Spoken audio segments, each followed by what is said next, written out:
First News with Keeler in the morning on WIBX and WIBX950.com. With the weather turning, it's kind of perfect timing as explain what's going on this year with the Heart Association's there's the virtual health expo that's going on, but also the walk and run that's coming up. Yeah, unfortunately, because of COVID-19, they've opted to go with a virtual walk, and we're encouraging everybody to participate.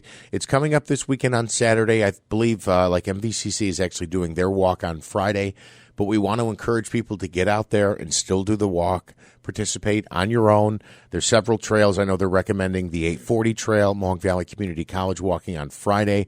Other companies are gathering teams for what they're calling safe walks at local parks, Proctor Park being one of them. And I think Marilyn Wilson's on to give us all the details here. She is. Good morning, Marilyn. How are you? Good morning. I am just fine. Thank you. Enjoying the sunshine. Yeah, it's about time, right? It does all the wonders in the world to your outlook on everything when the sun shines, I think, anyway. Okay, so America's greatest heart run and walk in a pandemic looks much different.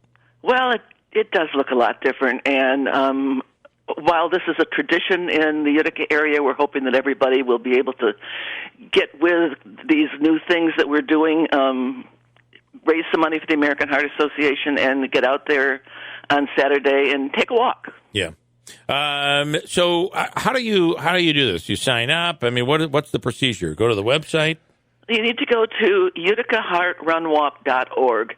If you can walk into your Google search, it'll take you to that website. Okay. All right. You sign up. You can make your donations online. Or, as most years, you can collect from your friends and family and take them over to the Heart Association and turn it in. There will be somebody at the Heart Association all this week until 8 o'clock at night accepting donations for people who maybe at the last minute decided, oh, really, that's this week? Right.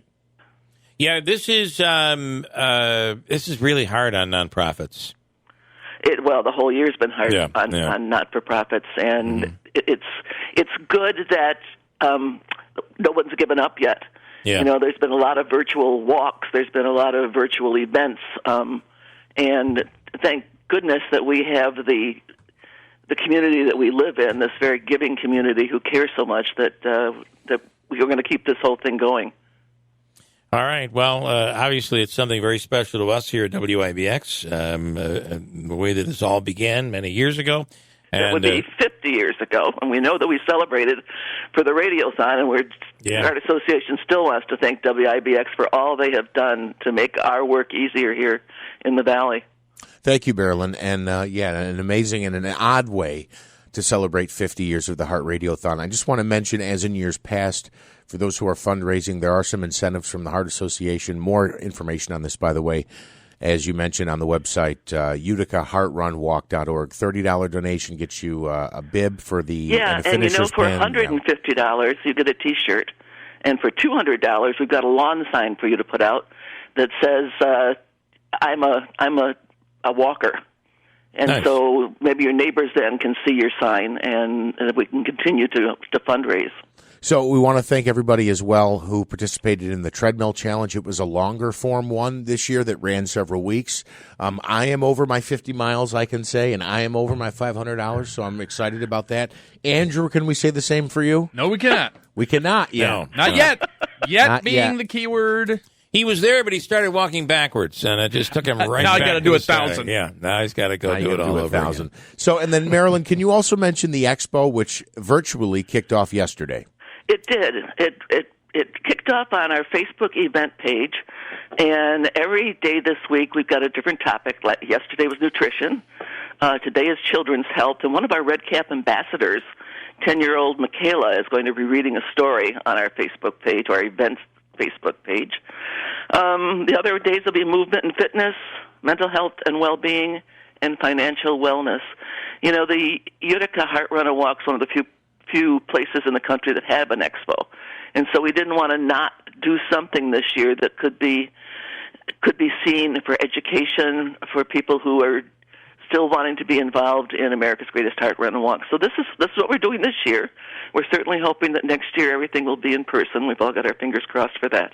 Yeah, let's hope that, we're starting to see some normalcy come back, but let's hope it's all back to normal for next year. And one more time, the opening ceremonies will be on Facebook at 9 a.m. this Saturday. We encourage workplaces and individuals and teams to get out and still walk, still raise your money for the American Heart Association. And Marilyn, as you mentioned, they'll be at the Heart Association offices in the Utica Business Park. They're going to be staying late this week till 8 p.m. for those who need to drop off or want to drop off money that they've raised for the annual event.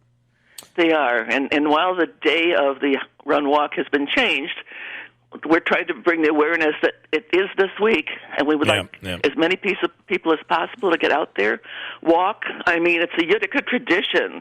Let's not let this pandemic get to us. Let's just get out there, walk for your health, walk for the Heart Association. It's going to be wonderful. All right, Marilyn, thank you so much for the time. We appreciate it.